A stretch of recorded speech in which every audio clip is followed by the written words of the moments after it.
In the early morning haze of Boulder, Colorado, a mother's unwavering love cracked open the darkness that had stolen her daughter's laughter for nearly a decade. Rachel Carter, once a devoted nurse and loving wife, now stands alone in a quiet apartment, haunted by the echo of a child's voice lost in time. For 9 long years, Emily had vanished without a trace, swallowed whole by shadows no one dared name.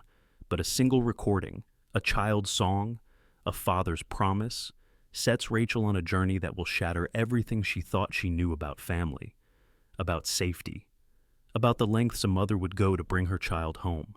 As Rachel traces the breadcrumbs of a past she tried to bury, a pink bedroom, a hidden door, the princess room, whispered like a prayer and a curse, she unearths a nightmare built in secrecy and betrayal. And in the heart of that nightmare waits a girl who still believes the world outside has ended. A girl who still calls out for the father who taught her that the darkness was love. This is the story of that journey, of a mother's fury, of a child's hope, of the lies that bind and the truths that set free.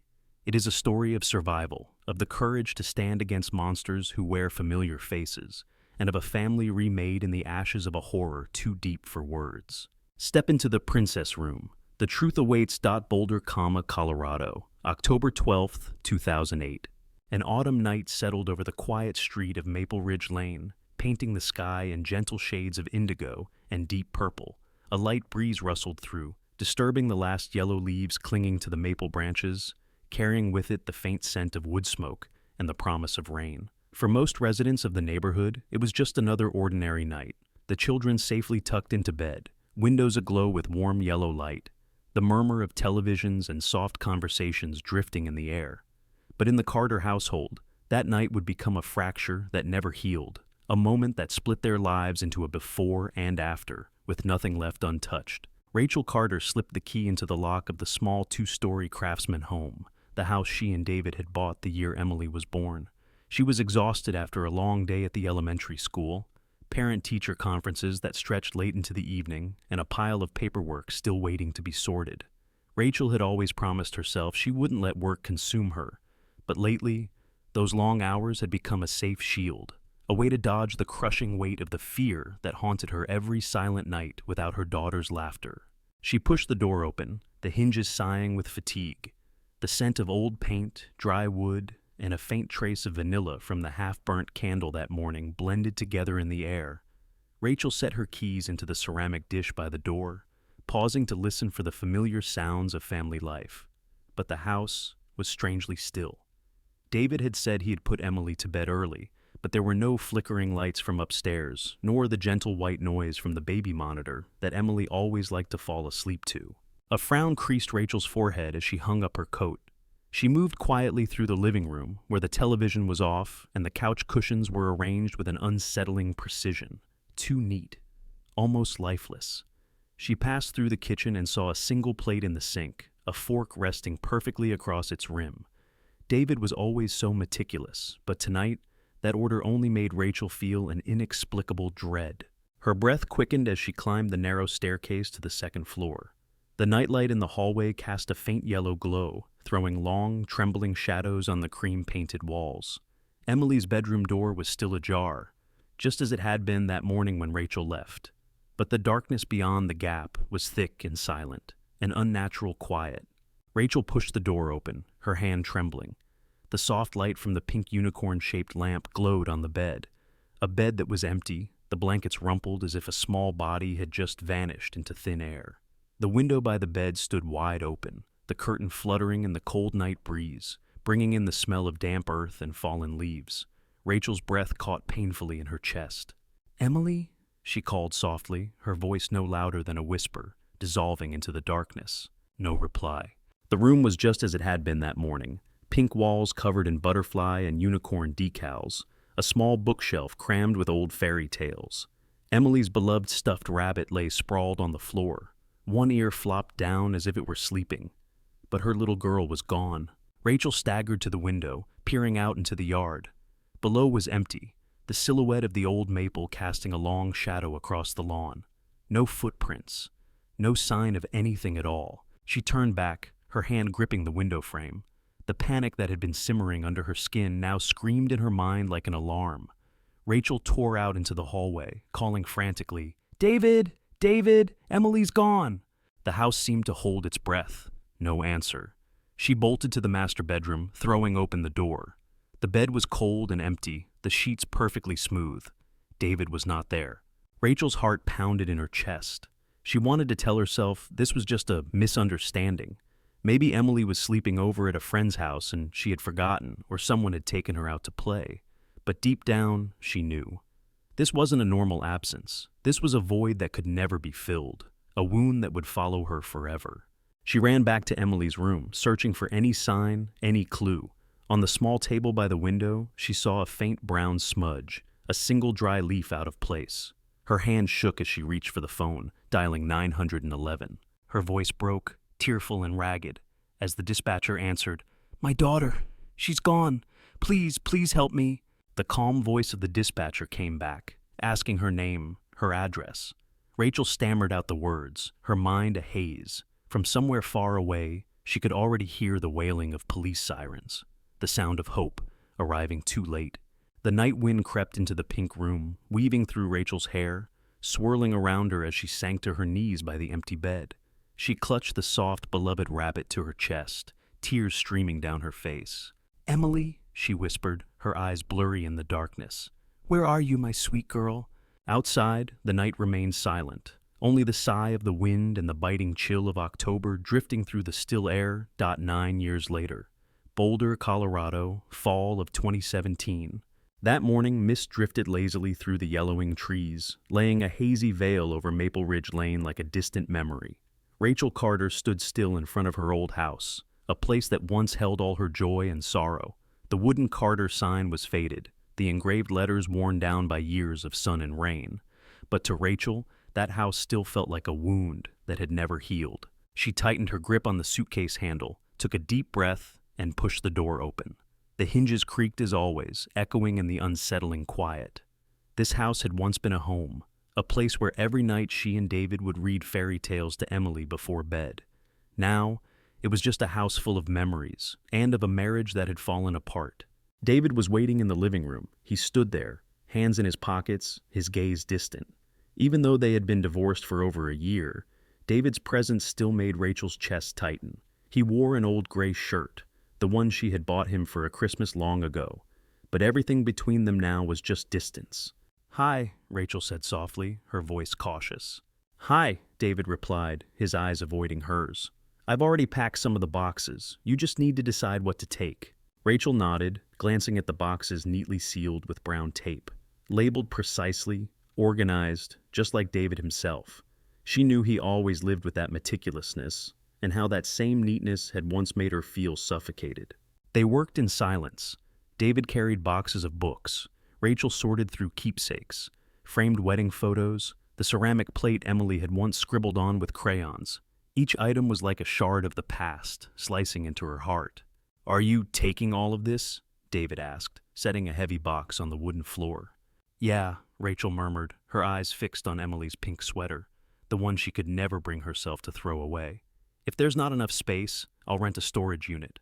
"Okay," David said, not pressing any further. Their conversations now were just short, practical questions, stripped of any tenderness they once shared. After Emily disappeared, they had tried to stay together, hoping that love could fill the emptiness. But the pain of losing their daughter had hollowed everything out, driving them into a silence that eventually broke them apart. In the end, they had to let go, no longer sharing a dream of a family. Rachel stood, taking in the familiar room around her. She felt like a ghost, wandering through walls that had once witnessed brief, precious moments of happiness. Her eyes lingered on a family photo on the wall, the three of them smiling brightly, her, David, and Emily. A wave of memory rose up like a tide, blurring her vision. "Can you give me a few minutes? I want to go up to Emily's room one last time," she said, her voice trembling. David looked at her for a moment, then nodded. "Okay, I'll keep packing down here." Rachel clenched her hands, stepping onto the familiar staircase. Each step felt like a journey back 9 years, to that night, when she had stepped into the pink room and found the bed empty. That night, when everything shattered and she never found her little girl again. She pushed Emily's door open gently, as if afraid to disturb the last fragile memories left. Everything was as she remembered. The pink wallpaper faded, the tiny bookshelf crammed with the fairy tales Emily loved. The stuffed doll lay on the chair, and little dresses still hung neatly in the closet. Only the warmth of the child was gone, leaving a cold emptiness no one could fill. Rachel walked to the small table by the window. She brushed her hand over the tabletop, dust gathering on the wood. In that moment, she closed her eyes, trying to summon the sound of Emily's laughter, clear and bright as wind chimes on a summer day. But all that remained was the whistling wind beyond the closed window. "My sweet girl," she whispered, her fingers tightening around the edge of the table. "I'm sorry. I couldn't protect you." Tears fell onto the wooden surface, but Rachel didn't wipe them away. She wanted those tears to soak into the room, like a silent prayer for Emily. Then she stood, took a long breath, and told herself to be strong. She turned back, closing Emily's door softly, as if her daughter were still sleeping there. As she walked down the stairs, Rachel didn't look at David. She just clutched her purse tightly, her slender shoulders trembling. Deep inside, she knew. Emily might never come home, but she would never stop searching. Never. That evening, after saying goodbye to David and loading the last boxes into the old pickup truck, Rachel collapsed onto the floor of her new apartment. The freshly painted white walls still smelled of new paint, and the hallway light seeped through the gap in the blinds, creating soft, hazy beams on the wooden floor. She pulled a cardboard box close to her, labeled Emily's Things, in her own trembling handwriting. Hours had passed, but Rachel couldn't stop. Her hands worked tirelessly, peeling away layers of tape, rearranging each old item as if she were piecing back together her past. Every doll, every children's book brought back Emily's laughter, her voice, her bright eyes, images that had become a recurring dream in the dark of night. At the very bottom of the box, Rachel found something familiar. A red and white toy recorder. It wasn't an expensive toy, just a little cassette player she had bought for Emily at the local toy store. She still remembered the day Emily opened it, her eyes lighting up, excitement radiating from her like it was the greatest treasure in the world. Rachel turned the recorder over in her hands, her fingers trembling as they touched the scratched plastic surface. She couldn't remember the last time she'd seen it. Maybe the night before Emily disappeared, or some ordinary day her memory hadn't managed to hold on to. She checked the battery compartment. It was old, corroded with a white crust. Rachel sighed, rummaging through a messy kitchen drawer to find some AA batteries. The click of fresh batteries being slotted in echoed through the still room like a whispered call. She sat back on the floor, leaning against the cardboard box, her finger pressing the play button. First came the hiss and crackle of the cassette tape, the sound of time, of memories half buried. Then Emily's voice, clear and innocent. "My name is Emily Carter. I'm 5 years old. Today I saw a squirrel jump past my classroom window." That tiny voice made Rachel stop breathing, her heart pounding hard. 9 years. It had been 9 years since she last heard that voice. An angel's voice, still etched in her memory. Rachel lifted her hand to cover her mouth, tears streaming down her cheeks uncontrollably. She closed her eyes, letting that child's voice carry her back to a sunny morning, when Emily had run around the backyard with her stuffed bunny, giggling as Rachel pretended to be a monster chasing after her. But then the recording abruptly shifted. A crackle, like the tape had been partially erased.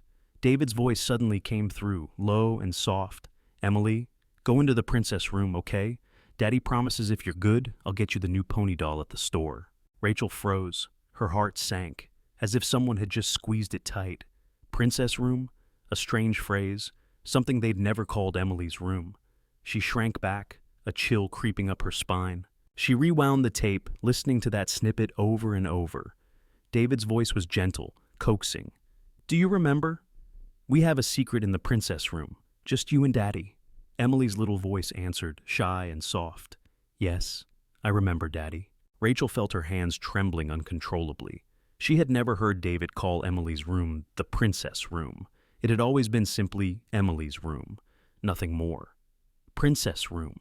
What was that? A game? A name David had come up with in the shadowy corners of his twisted mind?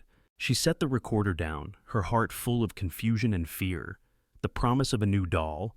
Was it just an innocent gift? Or was it some intricate trap to bind Emily to him?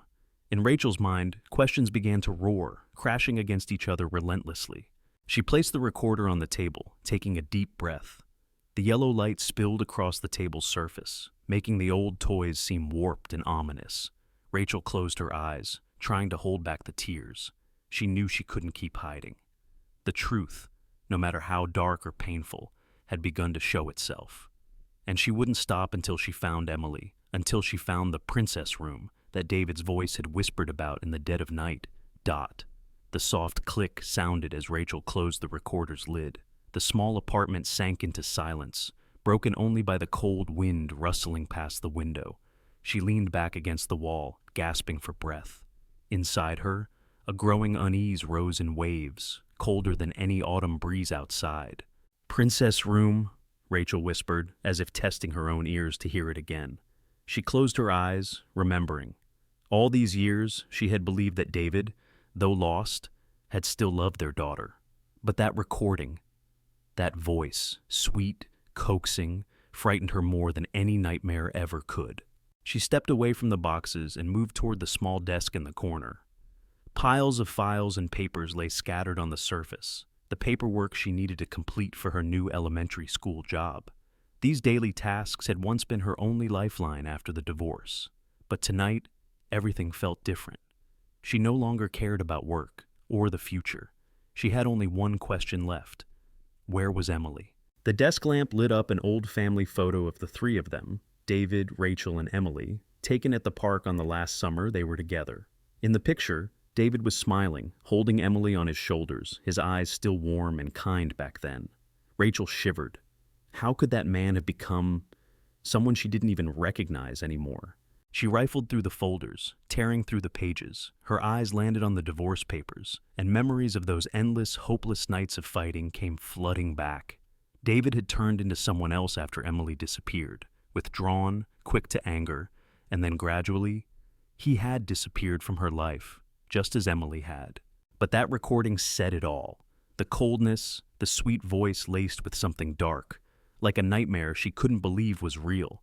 She needed to be sure. She needed to know if the princess room was just a twisted memory in her head, or a real place, hidden somewhere in their old house. Her phone rang, slicing through the heavy silence. Rachel jumped, her hand trembling as she picked up. "Hello?" Her voice was hoarse. "Rachel, it's Miss Thompson." The calm voice of her support group leader came through.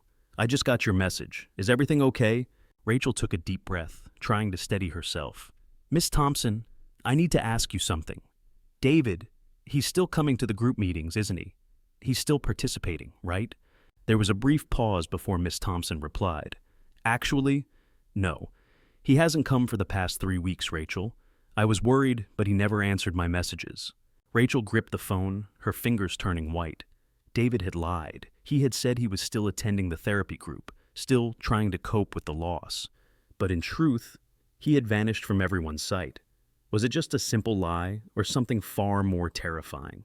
Do you know where he is?" Rachel asked, her voice pleading. "No," Miss Thompson sighed. "All I know is, sometimes grief drives people to do things they normally wouldn't. Rachel, are you okay?"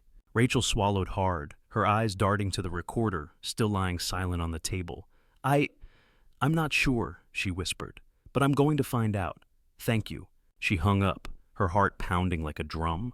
In her mind, the question cut deep like a knife. Princess room. Was it just a harmless name, or was it a real door? A door to a truth she had never dared face?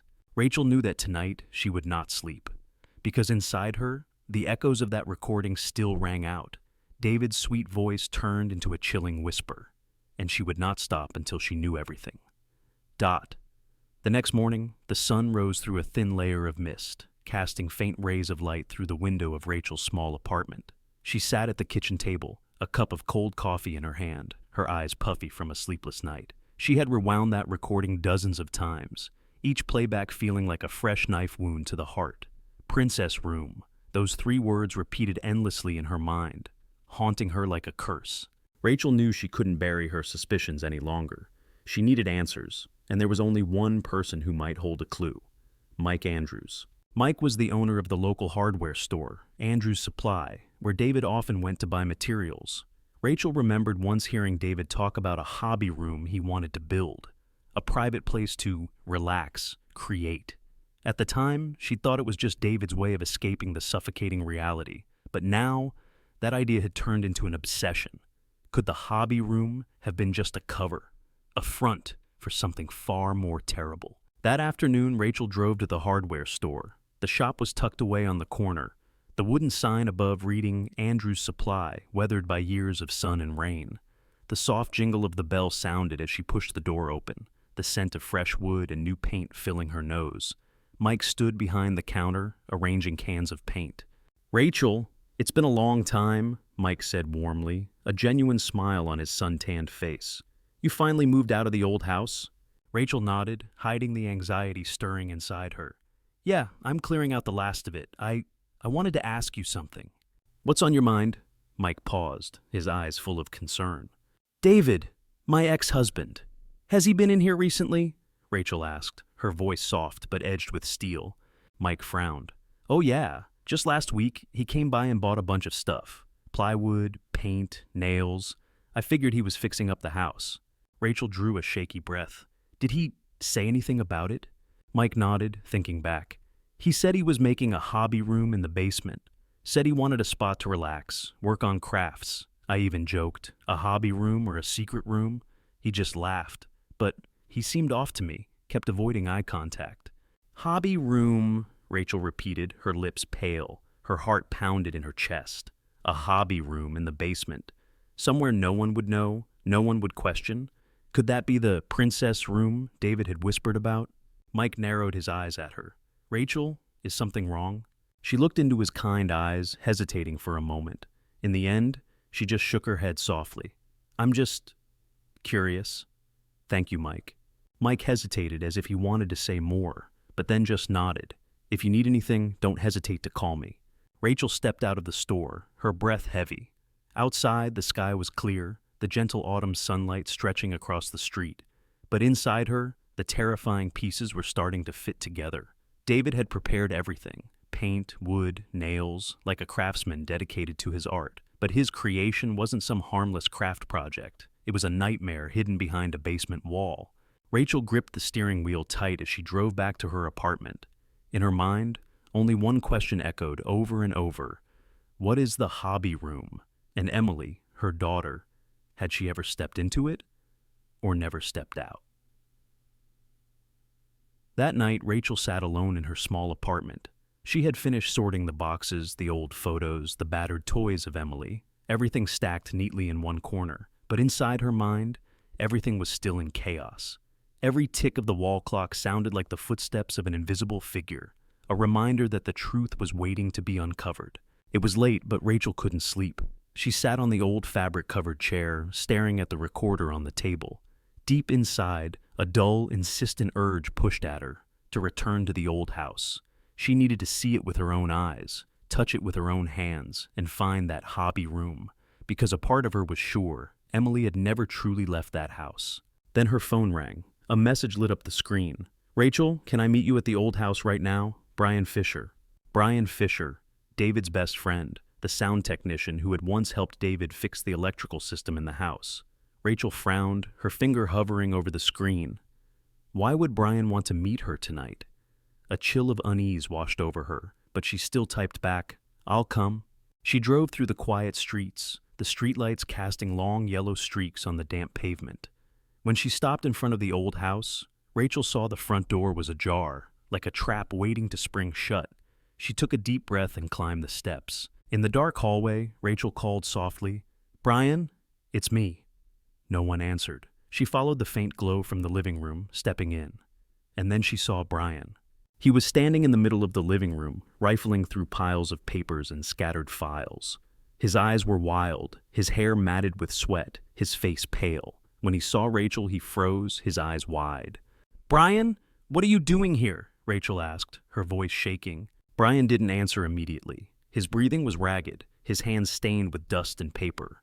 I have to find them," he muttered, almost talking to himself. "Find what? Tell me!" Rachel stepped closer, but Brian flinched back like an animal cornered. "David, he hid them somewhere. I know there's something in this house," Brian said, his voice quivering. "I can't let him keep it all to himself." "What are you talking about?" Rachel pressed, her heart pounding. "Do you know anything about Emily?" Brian was silent, then gave a harsh, dry laugh. Emily? You don't understand, Rachel. You never understood David. I have to get those recordings. They're everything. Recordings? Rachel heard her own voice echo, as if from far away. What are you talking about, Brian? The princess room, Brian murmured. I know it exists. I have to find it, before the police do. Rachel stepped back, feeling as though the floor beneath her was vibrating. Brian's eyes glowed with a strange greed, like he was searching for treasure rather than evidence of a crime. Brian, calm down. You need help. No, Brian snarled, stepping closer. His breath was hot and sour with alcohol and sweat. You can't stop me. I need it. I have to have it. Before Rachel could react, Brian lunged and grabbed her wrist, squeezing hard. Don't stop me, he hissed, his gnarled hand clamping down painfully. Let me go, Brian, Rachel struggled, her heart pounding like a drum. You're insane! No, I'm not insane, Brian spat, his eyes wild. You don't know. David promised I could share it, but he hid everything. Rachel yanked her hand free, stumbling back, breathing hard. I'm calling the police. You need to stop, Brian. But Brian wasn't listening. He hunched over, tearing through a drawer, throwing files across the room. In that moment, Rachel saw a glint of metal. A small lockbox had fallen out of the drawer. Brian's hand shot out to grab it, like it was the key to the inferno he craved. The princess room, he whispered, his eyes shining with a feverish light. And Rachel understood. Tonight, she wasn't just facing a friend gone mad. She was facing a man possessed by the very darkness David had left behind. And she knew, if she didn't find a way out, she could be the next victim. The air in the living room was now thick as glue, heavy with whispered madness and Brian's ragged breaths. Rachel stepped back, her palms clenched into fists, her breathing short and quick.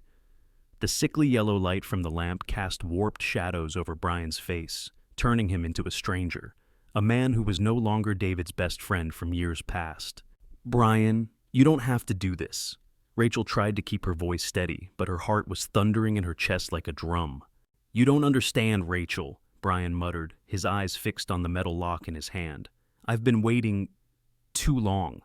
David, he had no right to keep it all to himself. Rachel swallowed hard, stepping back another pace. She glanced at the hallway, calculating the distance to the front door. But Brian saw the look in her eyes.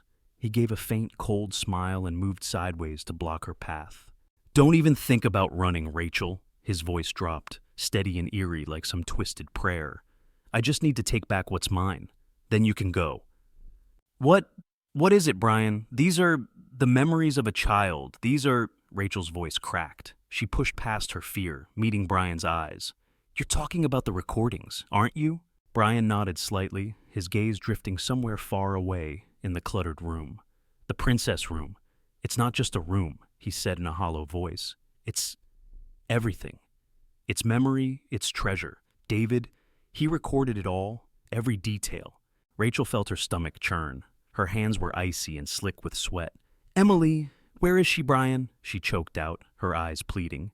You know, don't you? Brian looked at Rachel, and for a moment there was a flicker of the man he used to be, the friend who once carried Emily on his shoulders during those summer picnics. I don't know, he whispered, his voice cracking. But David, he would never let Emily go. Never. The air in the room seemed to freeze. Rachel felt her throat tighten. She thought of that recording. David's gentle voice, coaxing, speaking of some princess room. Not the pretty pink bedroom she'd once painted for Emily, but another place, where David had hidden the darkest part of himself. Meanwhile, Brian began to laugh softly, his shoulders shaking. Do you know what David used to say? He said, the princess room is a place with no light, a place where only the love of two people exists. He looked up, a twisted smile on his face.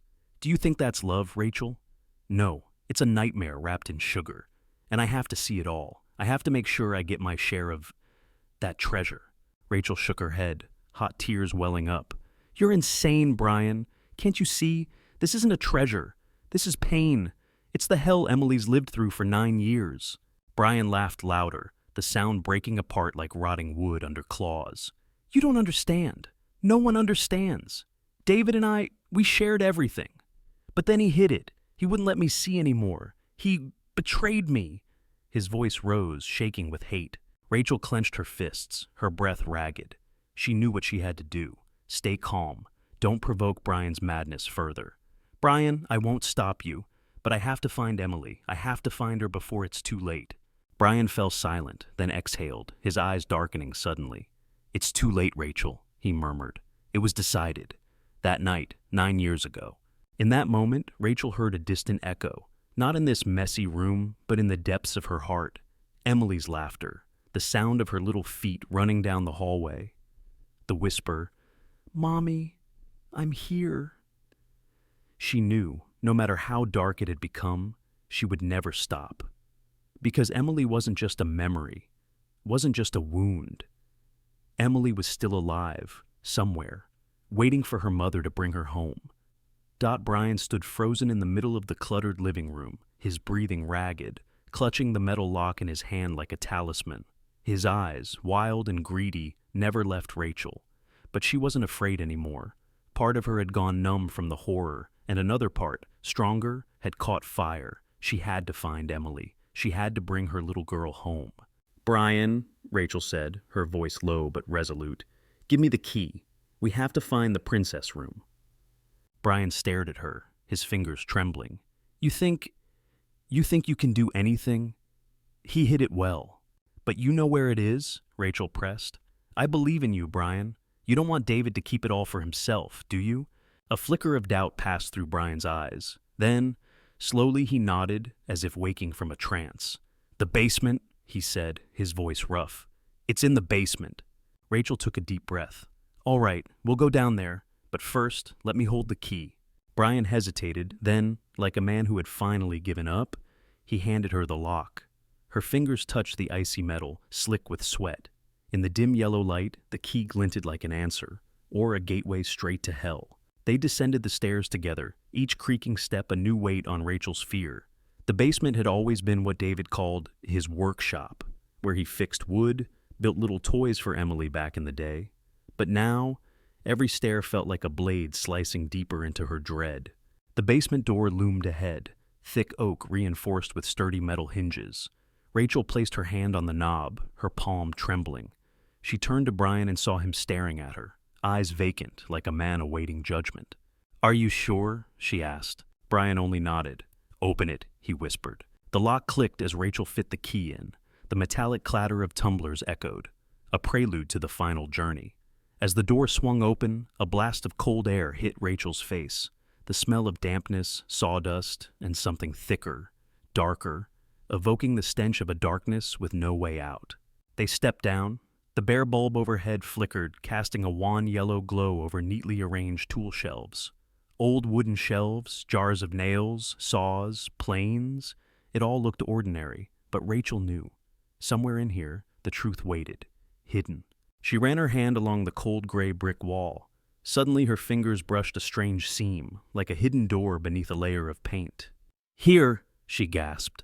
Brian nodded. David was always careful. He built it so well, no one would ever suspect.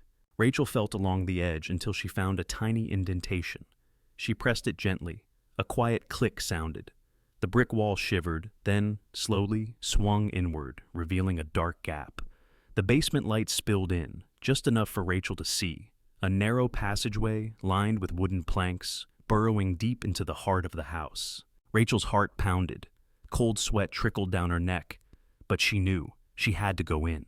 "This is the princess room?" she asked, her voice hoarse. Brian didn't answer. He just looked at her, his eyes empty. "Go," he murmured. I'll stand guard out here." Rachel nodded. She pulled out her phone, turned on the flashlight, and stepped into the cramped passage. The smell of old wood and mildew clung to the air. Each step echoed like a whisper from the past. In the beam of her light, she saw dangling wires, a few pasted drawings, princesses, castles. The sweet colors made her stomach churn. At the end of the tunnel stood a pink door, covered in heart stickers and paper butterflies. A small wooden sign hung from the handle, scrawled in a childish hand. "Princess room, only Daddy and Emily." Rachel reached out to touch the doorknob. A single tear slipped down her cheek. She whispered, "Baby, Mommy's here." She pressed the knob, pushing the door open. It swung on squeaky hinges, releasing a wave of cold darkness and a faint glimmer of hope, like the weak light at the end of a long, haunted tunnel. The beam of light from Rachel's phone flashlight trembled as she stepped over the threshold. Before her, the princess room revealed itself, a sweet pink space like the honeyed trap of a twisted fairy tale. The walls were lined with pale pink silk, strands of soft pink light strung along the ceiling, casting a faint glow over the small room. A single bed was covered in a blanket printed with a golden-haired princess, and at the headboard sat a large doll with shining curly hair.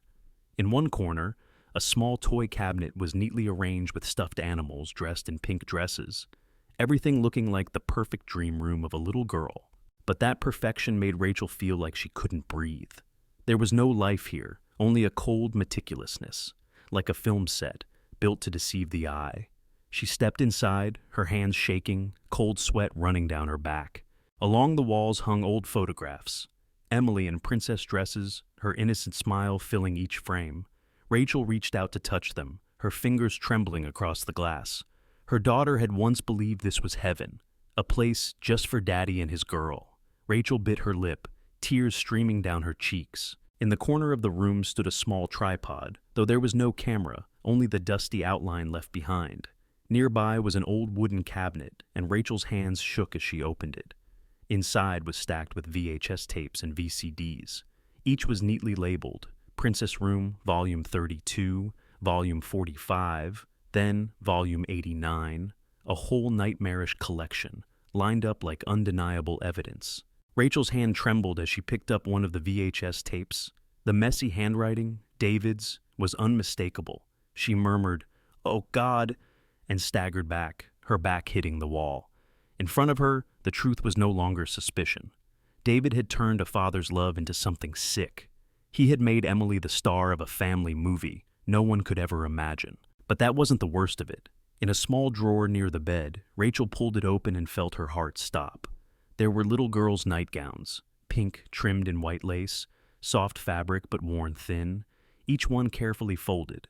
And among them was a notebook. She picked it up, flipping through pages filled with meticulous notes like a diary. Today Emily cried. Must soothe her with a new gift. She's beginning to understand her role, just need to be more patient. Rachel stumbled back, her mind reeling. Each word was like claws raking through her soul. This wasn't just the princess room. This was the tomb of Emily's childhood, where David had built a world only he controlled. And Brian was part of it too. While Rachel was still dizzy with shock, she heard hurried footsteps behind her. She spun around, the flashlight catching Brian's shadow at the door. His eyes were wild, and he mumbled like a man possessed. "I have to. Have it. I helped David. I have a right." Rachel blocked his way, clutching the notebook tight. "Brian, no! Don't you see? This is a crime. It's not your treasure." Brian stopped, his face contorting. "But I sacrificed. I have a share." His voice cracked, choking off. In those feverish eyes, Rachel glimpsed a man who once thought he was just a spectator, but in truth, he was a collaborator. "You have no share in this," Rachel said, her voice shaking with tears. "The only thing here is a little girl's pain, and mine." Brian stood frozen, his breathing ragged. For a moment, his gaze went blank, like a lost child. Then, without warning, he lunged at Rachel, grabbing for the notebook in her hands. "Give it to me!" he snarled, his hands squeezing so hard it hurt. They struggled, Rachel's feet slipping on the cold wooden floor. In the flickering beam of the flashlight, Brian's face was twisted, no trace of the kind technician he'd once been. But Rachel wouldn't let go.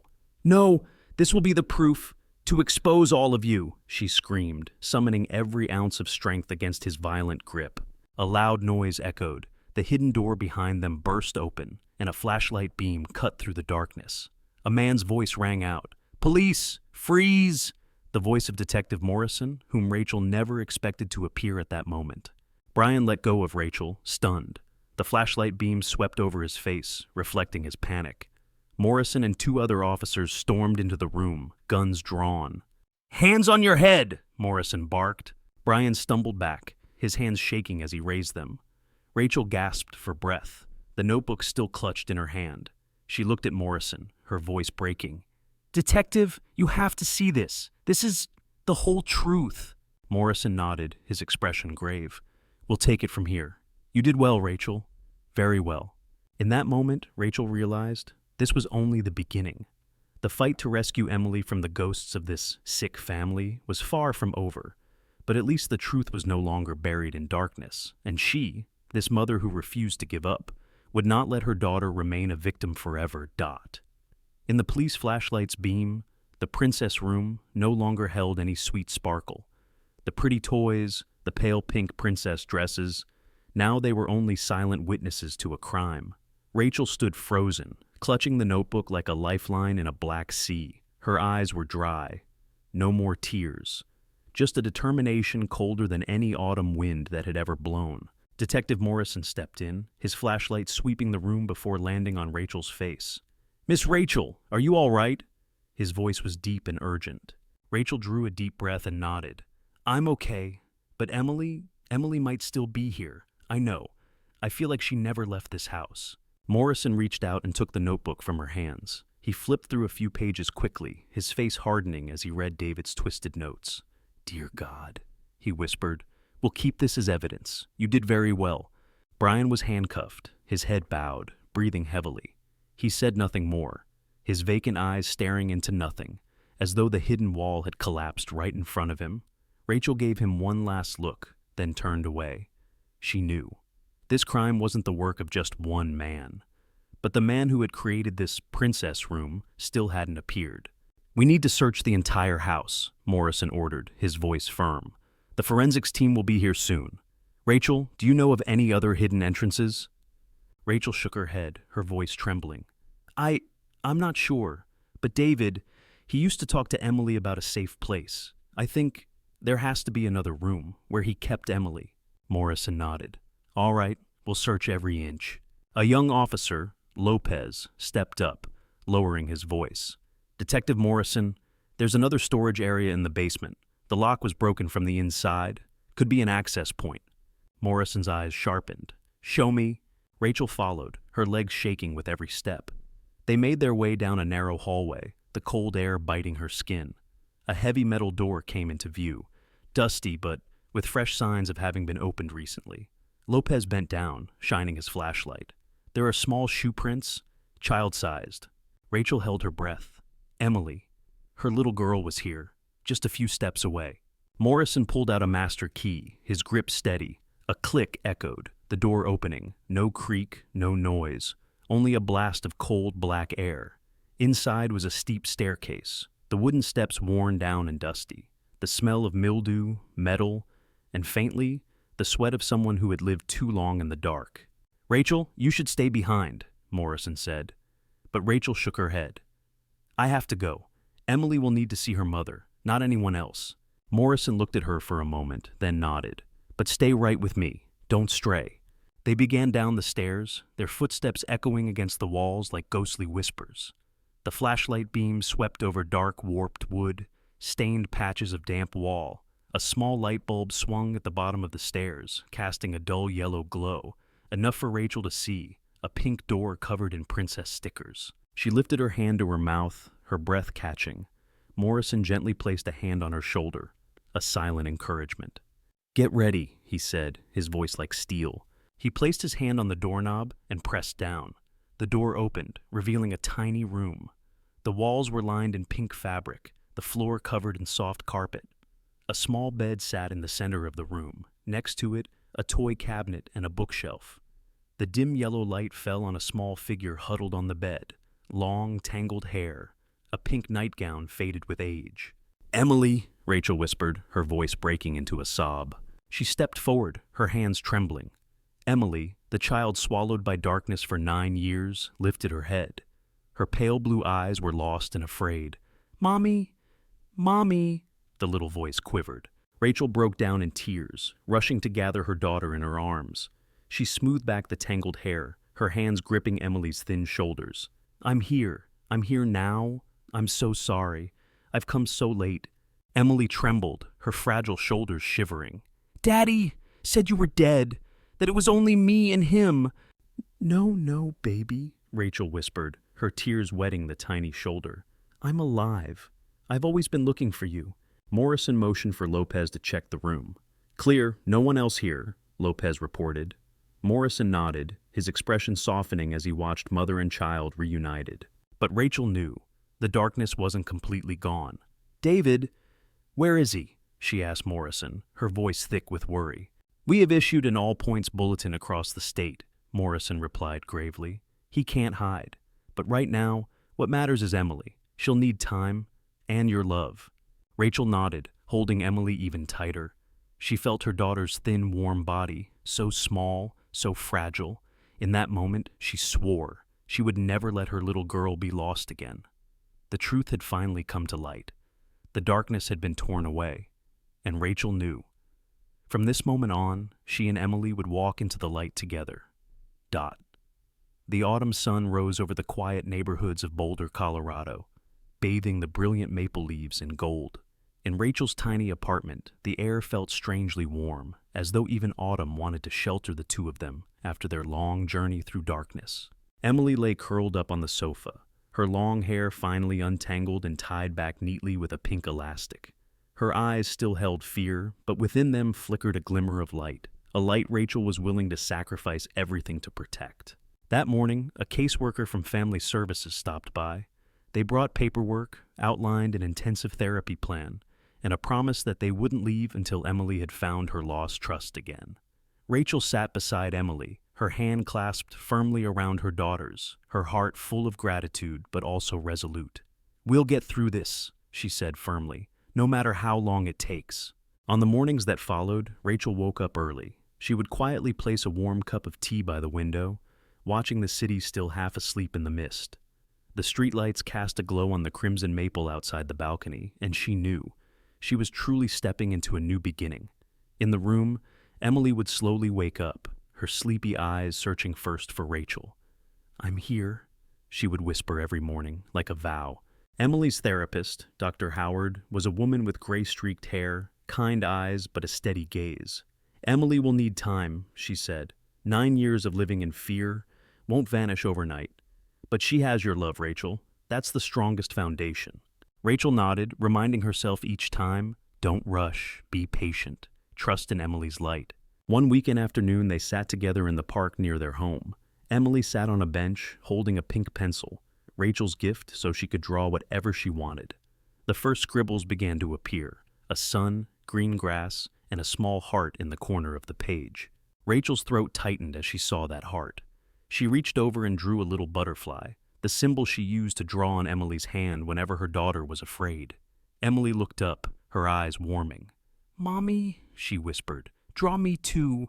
"Yes, I'll draw you," Rachel said, her hand trembling but her heart full of determination. And together, for the first time in 9 years, they colored that blank page with the shades of hope. That night, Emily held the teddy bear Rachel had found in the old boxes. In a small voice, she asked, "Mommy, do you still love Daddy?" The question squeezed Rachel's chest like a vice, but she gently stroked Emily's hair, her voice low and full of love. "Sweetheart, loving someone isn't a crime, but there are people who don't deserve that love. Do you understand?" Emily nodded faintly, wrapping her arms around Rachel. "So, you and I will always be together, right?" she asked, her voice so small. "Yes," Rachel whispered. "I'll always be here, forever." Outside, cars moved along the street, laughter and conversation drifting by. The world carried on. But for Rachel and Emily, it was no longer a cold world. It was a world they would rebuild, piece by piece, brick by brick, drawing by drawing. And deep in Rachel's heart, she knew. The light had finally returned in the quiet aftermath of rescue, as the sirens fade and the final confessions echo into silence. A mother and daughter sit together in a small sunlit room. They have walked through the darkness hand in hand, and though the scars remain, the light is theirs to claim. Rachel knows that healing is not measured in days or weeks, but in every heartbeat that refuses to surrender. She holds her daughter close, whispering promises that no one can break. Not this time.